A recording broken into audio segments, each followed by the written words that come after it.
Hei dere, ny dag, nye muligheter. I dag vinteren over oss. Det frost. Det var lovet pent vær, så jeg tok med meg et litt større kamera. Nå det overskyet. Jeg tror ikke det kommer til å regne, men jeg bare rundt og ser etter en bedre bollplass.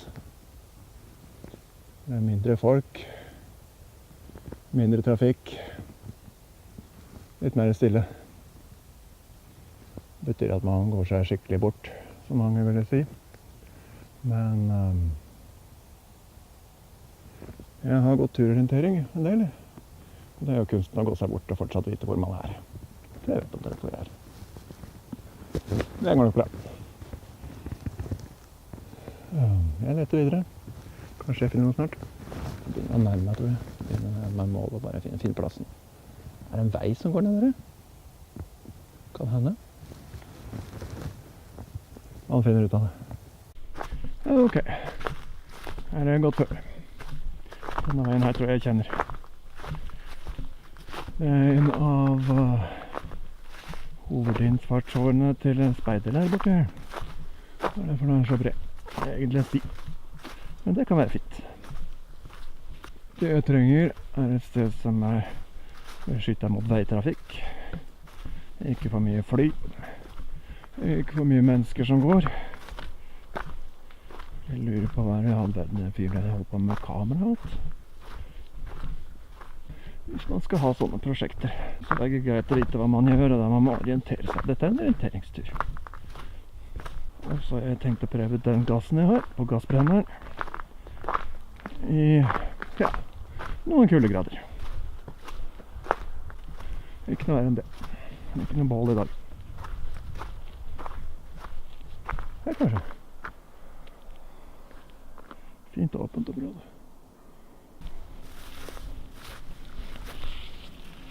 Sjekk med trafikken. Jeg hører trafikken litt, og det har veldig lett å havne på kamera. Tror jeg dropper.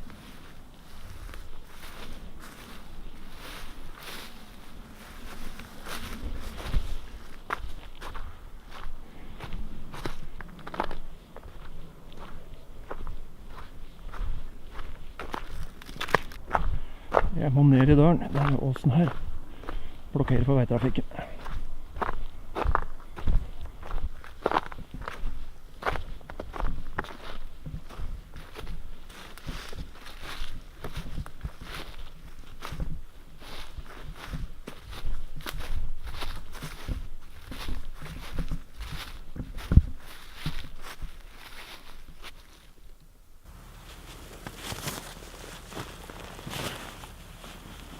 Nå bør jeg nok ikke gå lenger, for det i ferd med å bli mørkt, og det kameraet ikke så veldig sterkt i lyset i mørken.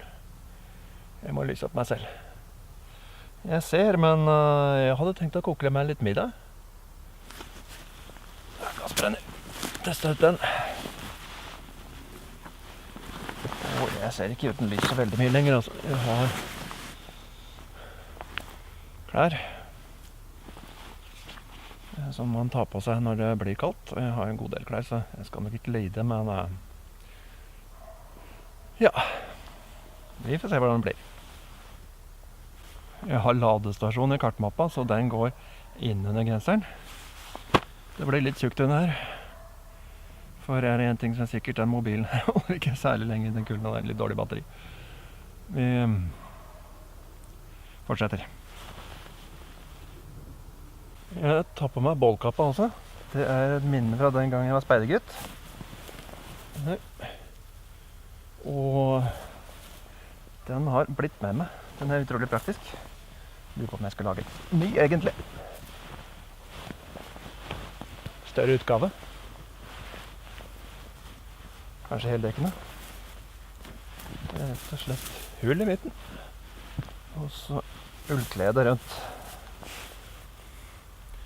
Og når du setter deg sånn da, så hjelper den med å holde varmen oppe under jakka. Du kan bruke den som teppe og litt av hvert, så den hjelper godt.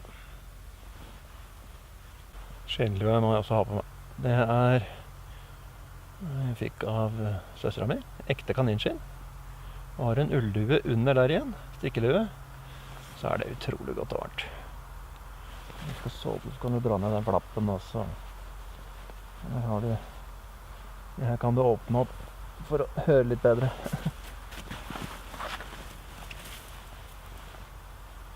Da prøver vi gassen.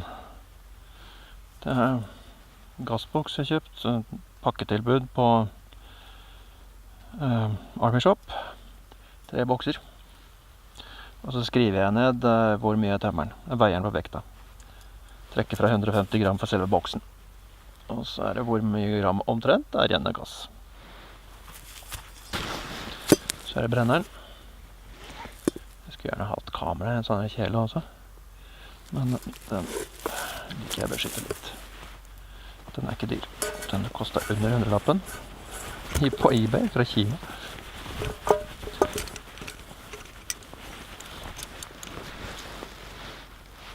Jeg tror du får tak i noe tilsvarende fra IG eller noe sånt nå. Noen 100 kroner. Og den duger faktisk.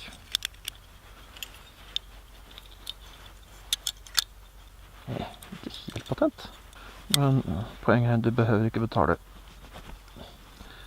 mange 100 kroner, 1000-lapper, for en gassbrenner. De her funker greit. Du har også sånne små som du setter rett på boksen. Til litt mindre ting. Men skal du ha den middag, så det greit med sånn litt større enn altså. Plata på toppen der, den sprer varmen, sånn at det ikke blir bare varme i midten av kjelen. Det funker fint til å koke vann, men du kan veldig rett sliting. Og så den der. Konstruksjonen her har en nål som fast, så veldig enkel. Ulempen at jeg skrur inn den her, så skrur inn et stykke. Og så når jeg skrur videre inn, så åpner boksen seg, og da kan det bli litt større. Så jeg bør være kjapp.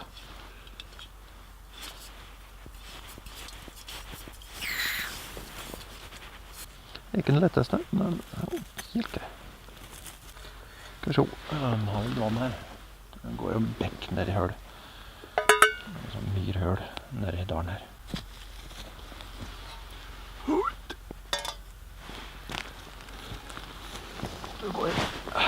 Har gått av skogsmaskin borti høl her. Og den har en tendens til å samle dammer. Når du skal koke vannet, så trenger du ikke så være nøye på vannkvaliteten. Skal du la være å koke, må du være veldig nøye. Ikke med leiter i dag. Ja, men først ikke altså.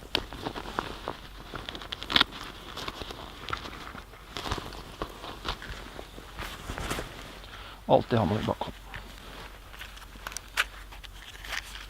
Fyrstikkeske koster ikke mye og fast plass i jakka her.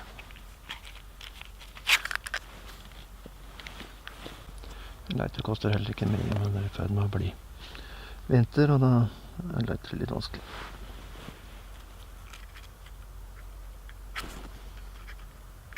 Fyrstikker kan for øvrig være litt vanskelig når det blir kalde dyr.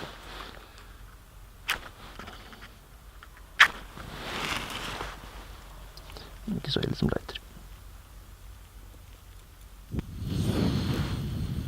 Det. Jeg tror det her er tresesongsgass. Vintergass neppe, men det går foreløpig.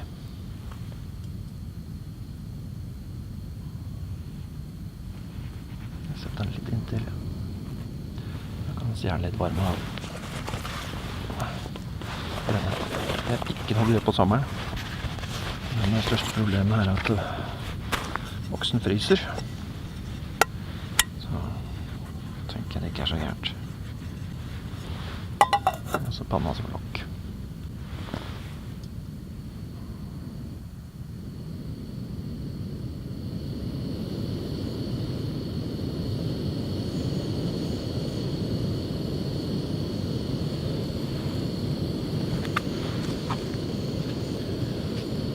I dag fikk jeg meg tomatbønner. Samme oppskriften som var i for øvrig. 2 kjøttkaker, 3 egg, smør og tomater.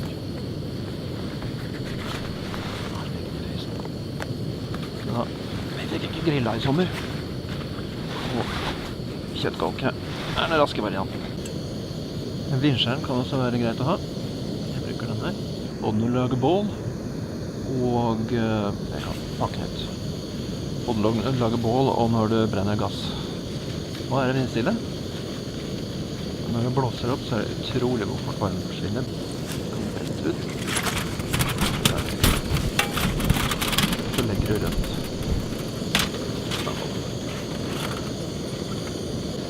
Sånn boks skal ikke bli varm. Samtidig så kjøler den ned når gassen i boksen utvider seg.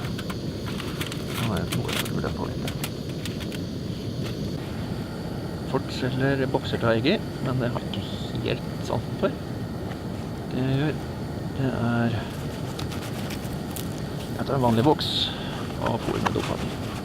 Det er greit å ha dopapir i skogen av og til uansett. Man bruker dopapir, det er bare mose er ikke så behagelig.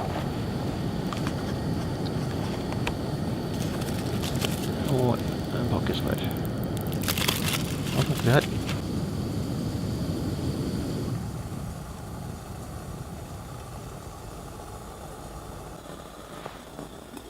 Den smelter sakte smør, så det kan småkoking av vann er kjekt. Skal vi se.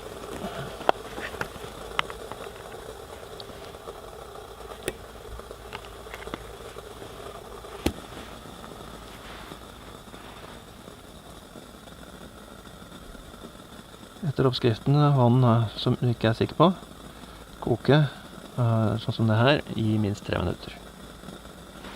Jeg har kokt et halvt minutt foreløpig. Kan jeg varme burgeren litt imens. Husker jeg til.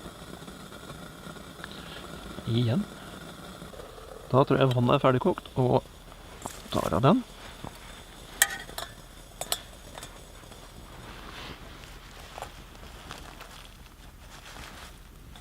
Jeg liker å ha litt varmt vann. Kan jeg begynne på mat.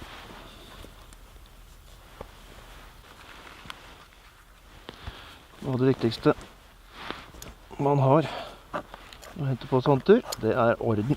Og orden kommer av rutine. Gjør det samme om igjen og om igjen og om igjen. Litt nøyaktig hvor du har det. Det er ikke så dumt. Ikke tro at du skal være verdensmester første gangen.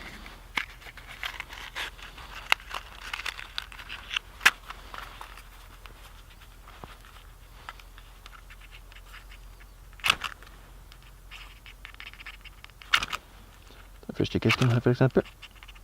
Den har en fast plass i frontlomma. Og nå glemte jeg å legge den på den faste plassen. Og da brukte jeg tid på å lete etter den.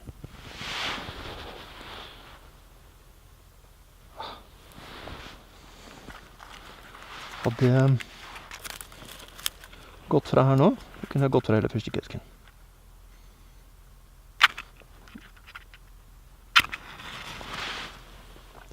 Ting er som sagt fyrstikker kan være vanskelig å tenne når de er kalde.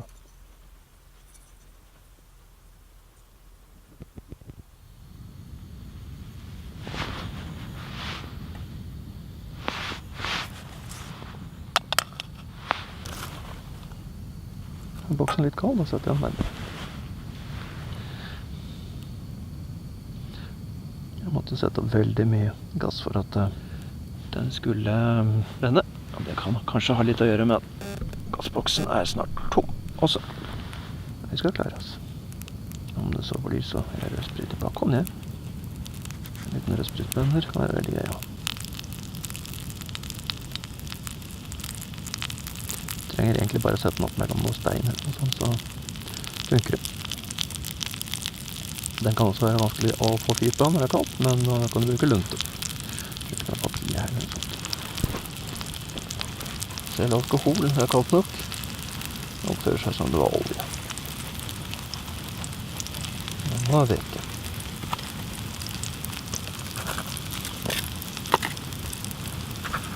Da legger jeg fyrstikkene i lomma der det hører hjemme. Og hele grunnen til at jeg slokka gassboksen nå, er at boksen står en annen vei. Men det er vant til. Jeg skriver motsatt vei.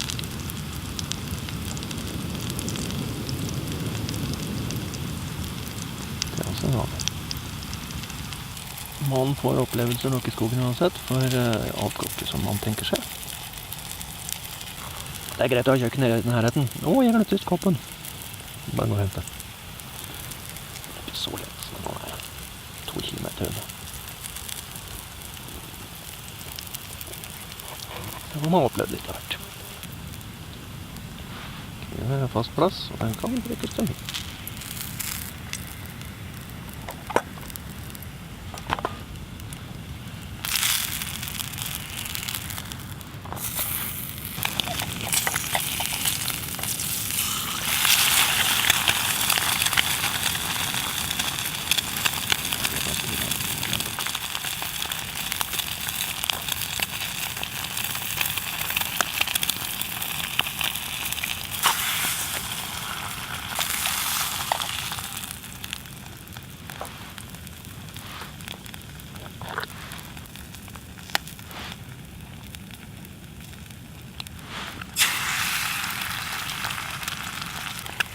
Plastboksen her er billig og lette, men den smelter utrolig rett. Liten ulykke som har gjort det.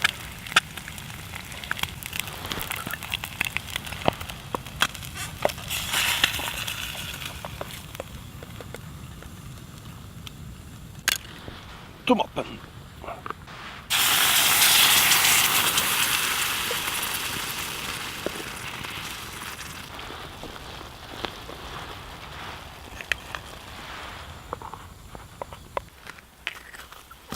Gassen funka fint da.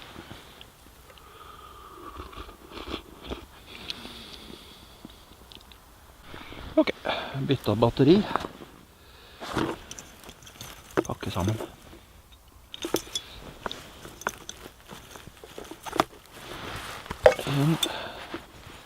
Alt har sin faste plass. Rutine og orden, så får du det på plass. Flere ting du har med som du ikke helt vet hvor hører hjemme. Dette har du for å glemme igjen ting. Her for eksempel pakker jeg inn i det bomullskledet der og legger opp i kjelen. Jeg har lukket opp av den. Bomullstørkler kan brukes til mange ting. Fatle om ikke annet. Når vi virkelig trenger fatle, da er ikke gassbrennet så viktig å pakke inn.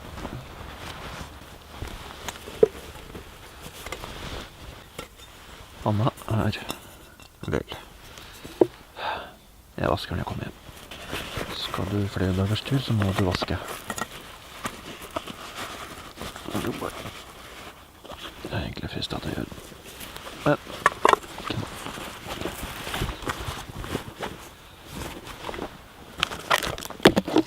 kona er allerede på vei hjem. Eller hjemme. Ok, her er pakka klart. Jeg er på vei hjem. Godt å komme seg ut. Godt å oppleve litt.